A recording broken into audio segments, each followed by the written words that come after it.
ನನಗೆ ಒಂಥರ ಅನ್ನಿಸ್ತು, 75 ಆಗೋಯ್ತಾ, ನಾನಿನ್ನೂ ಅವನ ವಯಸ್ಸಲ್ಲೇ ಇದ್ದೀನಿ, ಯಾರೋ ರಾಯನ್ ವಯಸ್ಸಲ್ಲಿದ್ದೀನಿ.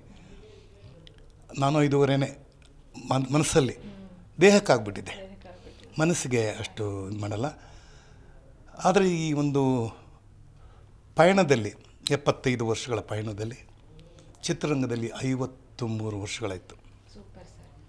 ನನಗೆ ಬಯಸದೇ ಬಂದ ಭಾಗ್ಯಗಳು ಬೇಕಾದಷ್ಟಿದೆ. ನಾನು ಕಾಲೇಜಲ್ಲಿ, ನ್ಯಾಷನಲ್ ಕಾಲೇಜಲ್ಲಿ 1971-72 ನಾನು ಸ್ಟೂಡೆಂಟ್ ಯೂನಿಯನ್ ವೈಸ್ ಪ್ರೆಸಿಡೆಂಟ್.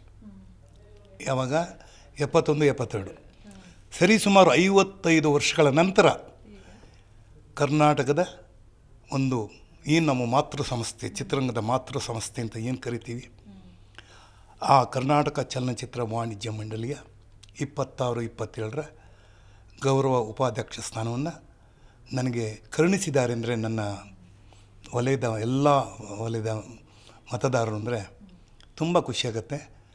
ಒಮ್ಮೆ ಒಂದು ಜವಾಬ್ದಾರಿಯಿಂದ ಬಂದಮೇಲೆ ಆಯ್ಕೆ ಮಾಡಿದ್ದಾರೆ, ಬಟ್ ನಾವು ಕೆಲಸ ಮಾಡಬೇಕಾಗಿರೋದು ಎಲ್ರಿಗೂ, ನಮ್ಮ ಎಲ್ಲ ಸದಸ್ಯರಿಗೂ ನಾನು ನ್ಯಾಯ ಒದಗಿಸ್ಬೇಕು. ಸ್ಪರ್ಧೆ ಅಷ್ಟೇ. ಈಗ ನನ್ನ ಜೊತೆ ಸ್ಪರ್ಧೆ ಮಾಡೋರು ನನ್ನ ಸ್ನೇಹಿತರೆ, ನನ್ನ ಕೊಲೀಗ್ಸ್. ಆ ಸ್ಪರ್ಧೆ ಆಗೋಯ್ತು. ಓಟದಲ್ಲಿ ನಾನು ಮುಂದೆ ಬಂದೆ, ಅವರು ಒಂದು 2 ಹೆಜ್ಜೆ ಹಿಂದೆ ಇದ್ದಿರ್ಬೋದು ಅಷ್ಟೇ.